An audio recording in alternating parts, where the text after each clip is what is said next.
Hello students, आज हमारी set theory की चौथी क्लास है और लास्ट क्लास में हम दो समुच्चयों का अंतर निकालना सीख रहे थे, यानी कि ए डिफरेंस बी। ए डिफरेंस बी जिसका मतलब होता था अगर x कोई एलिमेंट है ए डिफरेंस बी का, तो x is element of A and x is not the element of B. अब हमने आपको एक फॉर्मूला निकालने के लिए कहा था। सिमिलरली अगर x एलिमेंट है b डिफरेंस a का, तो इसका मतलब होता है x is element of b and x is not the element of a, यानी कि x b का अवयव है और x a का अवयव नहीं है।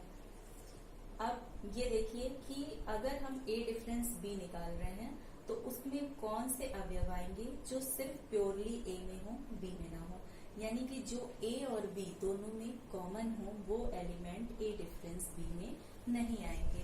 तो अगर हम a डिफरेंस b में से समुच्चय a में से a इंटरसेक्शन b के अवयवों को, यहाँ पर माइनस का मतलब एलिमिनेशन से है, एलिमिनेट कर देते हैं, तो जो अवयव बचेंगे वो कहाँ पर आएंगे, हमारे a डिफरेंस b में। सिमिलरली b डिफरेंस a का मतलब हो जाएगा समुच्चय b के अवयवों में से अगर हम a इंटरसेक्शन b, यानी कि जो दोनों में कॉमन है, अगर हम उसको b से एलिमिनेट कर देते हैं तो हमारे पास क्या बचता है, b डिफरेंस a बचता है। तो ये आपका टास्क था। आई होप आप लोगों ने इसको सक्सेसफुली कंप्लीट किया होगा। ज्यादातर लोगों ने खुद से कर लिया होगा, और अगर कोई बच्चा किसी कारणवश नहीं कर पाया है तो उसको आप इससे अच्छी तरीके से समझ सकते हैं। आप अपने आप से दो सेट कंस्ट्रक्ट कर सकते हैं, उसमें कुछ भी अवयव रख सकते हैं और जितनी भी संक्रियाएं पढ़ाई गई हैं उसको आप खुद से, यदि आपके पास बुक है तो बहुत ही अच्छा, अगर आपके पास बुक नहीं अवेलेबल है तो आप खुद से सेट कंस्ट्रक्ट करके विभिन्न प्रकार की संक्रियाएं जितनी पढ़ाई गई, जैसे यूनियन पढ़ाया गया आपको, इंटरसेक्शन पढ़ाया गया है, सबसेट पढ़ाया गया है, डिफरेंस पढ़ाया गया है, तो वो आप अपने आप से कर सकते हैं। नेक्स्ट इसी में जो हम अपना अगला पढ़ेंगे वो है सममित अंतर। सममित अंतर, symmetric difference of two sets. Symmetric difference, इसको हिंदी में बोलते हैं सममित अंतर। सममित अंतर के लिए आप जो चिन्ह इस्तेमाल करते हैं वो ऐसे प्लस है और उसको सर्किल किया हुआ है।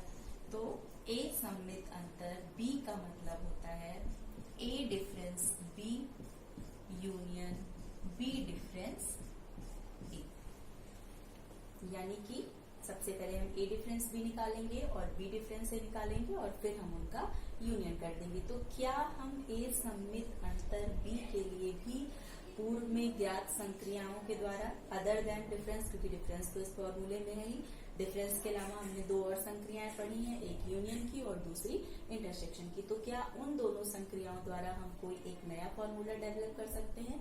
और इसको करके सीखने के लिए हम एग्जाम्पल लेंगे।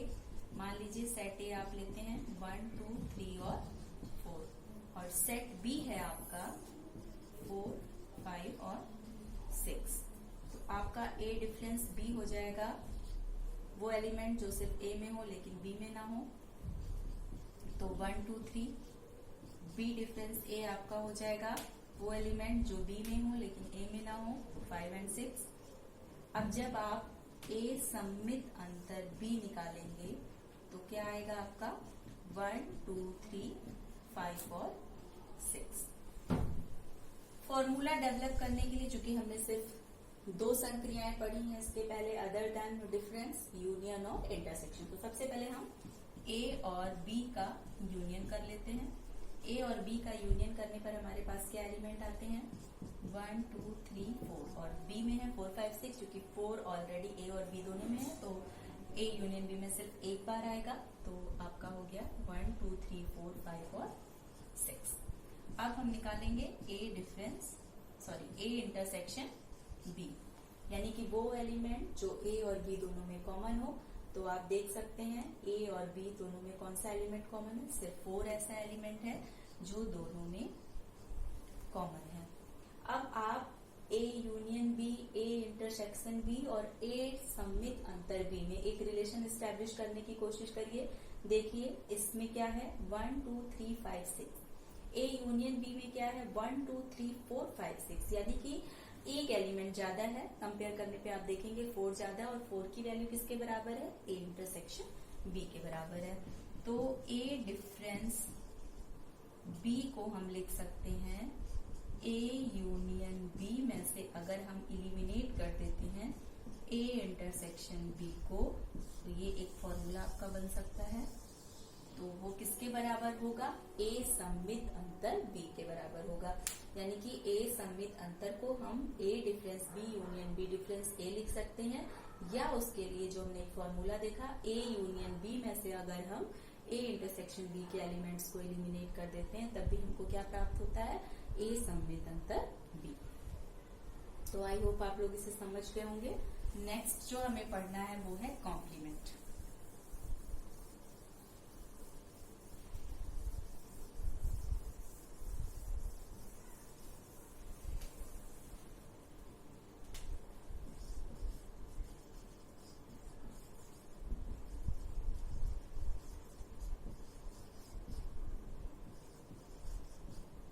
कॉम्प्लीमेंट का मतलब है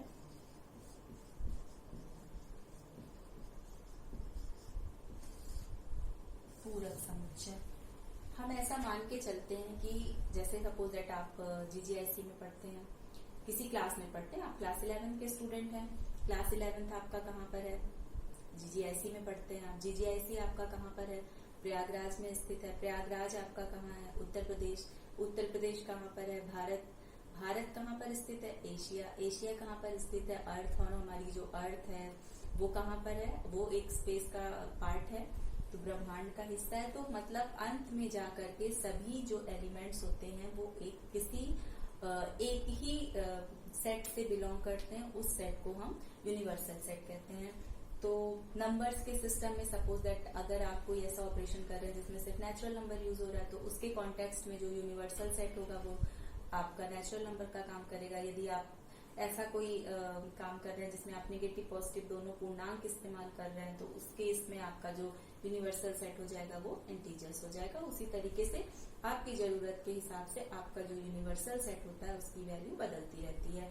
जब आपको क्वेश्चन में यूनिवर्सल सेट का मान नहीं दिया रहता है तब आप अपने क्वेश्चंस में दिए गए नंबर्स या जो भी चीजें हैं वस्तु में उनको देख करके यूनिवर्सल सेट का अनुमान लगा सकते हैं। और कभी कभी किन्हीं सवालों में आपको यू का मान दिया रहता है तो आप उसके हिसाब से यू का मान निकाल सकते हैं, तो उसको हम यूनिवर्सल सेट कहते हैं। अब पूरक समुच्चय यानी कि किसी समुच्चय में ऐसा क्या मिला दिया जाए जिससे हमको उसका यूनिवर्सल समुच्चय या यूनिवर्सल सेट प्राप्त हो जाए। सपोज दैट ए कोई सेट है, x is such that x is equal to 2n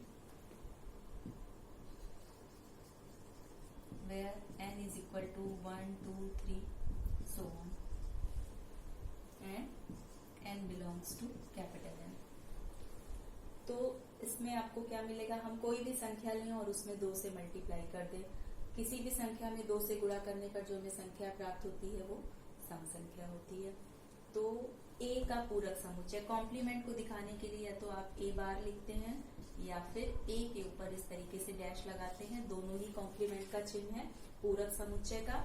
अब आप देख रहे हैं कि जो x है या जो n है, x को डिफाइन करने के लिए हम n का यूज कर रहे हैं और n कहाँ से आ रहा है, नेचुरल नंबर से। और जब आप इस समुच्चय को टेबुलर फॉर्म में, ये तो सेट बिल्डर फॉर्म है, जब आप इसको टेबुलर फॉर्म में लिखते हैं तो आपको संख्याएं मिलती हैं 2 4 6 8 एंड सो ऑन, यानी कि सभी सम संख्याएं।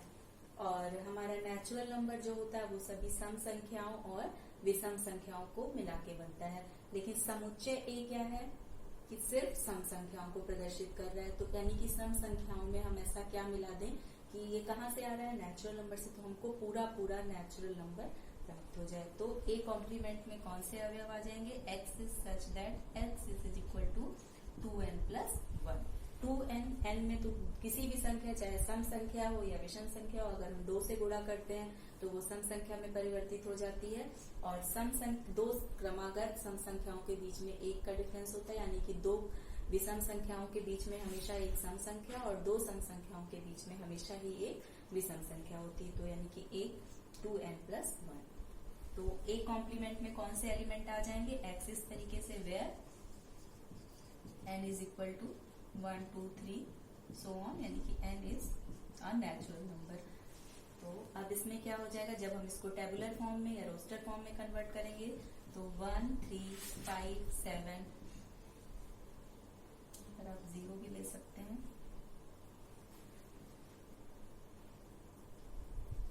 n की वैल्यू यहाँ पर n0 मान, n का मान 0 है, n is equal to n belongs to natural number, और n आप एक 0 भी मान सकते हैं 1 को लाने के लिए। तो अब आपका जो है ये क्या बन जाएगा, विषम संख्याओं का समुच्चय ऑड नंबर्स का, और जब हम इन दोनों को मिलाएंगे यानी कि जब हम a और a कॉम्प्लीमेंट का यूनियन करते हैं तो हमको हमारा यूनिवर्सल सेट प्राप्त हो जाता है। तो आपको समझ में आ गया होगा, पूरक समुच्चय एक ऐसा समुच्चय जिसको किसी समुच्चय का पूरक समुच्चय वो समुच्चय होता है जिसको उसमें हमें मिला देने पर या उससे उसका संघ कर देने पर हमको संघीय समुच्चय यानी कि यूनिवर्सल सेट प्राप्त हो जाता है। तो ऐसे समुच्चय को हम पूरक समुच्चय बोलते हैं। जब हमको ए का यूनिवर्सल सेट का मान नहीं दिया होगा तब उसे हमें अपने आप से एज्यूम करना होगा, और यदि हमको यूनिवर्सल सेट का मान दिया होगा किसी क्वेश्चन के रिगार्डिंग तो आप उसी के अकॉर्डिंग अपना काम करेंगे। फॉर एग्जाम्पल, आप एक एग्जाम्पल लेकर के समझ सकते हैं। जैसे कोई क्वेश्चन है उसमें आपको u की वैल्यू दी हुई है, suppose that u is equal to 1 2 3 4 5 6 7 and a is equal to 3 and 5। तो a का कॉम्प्लीमेंट यानी कि हम a में ऐसा क्या मिला दें जिससे हमको u मिल जाए। तो 3 और 5 को छोड़ के, क्योंकि 3 और 5 ऑलरेडी a में है, तो क्या नहीं है a के पास, 1 2 3 है, 4 नहीं है, 5 है, 6 और 7। अब इन दोनों का हम अगर यूनियन कर देंगे तो ऑब्वियसली हमको u मिल जाएगा, और a कॉम्प्लीमेंट का जो x कोई एलिमेंट है अगर a कॉम्प्लीमेंट का, तो इसका मतलब होता है x a का एलिमेंट क्लियर कट नहीं होगा। x a कॉम्प्लीमेंट में तभी आ सकता है जब वो a में ना हो, यानी कि जो एक एलिमेंट a कॉम्प्लीमेंट में होगा वो a में नहीं होगा, और जो a में होगा वो a के कॉम्प्लीमेंट में नहीं होगा। यानी कि नेक्स्ट चीज जो हम सीखेंगे, a और a के कॉम्प्लीमेंट का इंटरसेक्शन जो होता है वो हमेशा 5 के बराबर होता है। अगर किन्हीं दो सेट्स को हमें जानना है कि वो एक दूसरे के पूरक समुच्चय है या नहीं है, तो पूरक उनका हम इंटरसेक्शन निकालते हैं, और अगर उनका इंटरसेक्शन 5 आता है दिस मीन्स वो एक दूसरे के पूरक समुच्चय हैं। पूरक समुच्चय हमेशा ही डिसजॉइंट सेट्स होते हैं, उनमें कुछ भी कॉमन नहीं होता है। तो जितने भी टाइप्स के सेट थे वो हम लोग पढ़ लिए हैं। कल हम लोग सेट्स पे आधारित 2 थ्योरम है। एक हमने आपको जो फॉर्मूला बताया था ए सममित अंतर के लिए, ए सममित अंतर बी बराबर जो होता है ए यूनियन बी में से अगर हम इंटरसेक्शन बी को माइनस कर देते हैं उसको हम प्रूव करेंगे लेफ्ट हैंड साइड से right hand side, right hand side से लेफ्ट हैंड साइड। और जो दूसरा है वो है डी मॉर्गन्स थ्योरम, यूनियन और कॉम्प्लीमेंट और इंटरसेक्शन की बेसिस पे डी मॉर्गन्स ने 2 थ्योरम दिए थे, हम उनको प्रूव करना सीखेंगे क्योंकि वो हमारे कोर्स में और एग्जाम में उनका प्रूव करना आता। उसके बाद हम वेन डायग्राम सीखेंगे, फिर कुछ वर्ड प्रॉब्लम्स हैं, 1-2 फॉर्मूले हैं, और उसके बाद आपका ये चैप्टर खत्म हो जाएगा। तो आप पीछे का अच्छे से रिवाइज करते रहिएगा और घर में रहिए, सुरक्षित रहिए।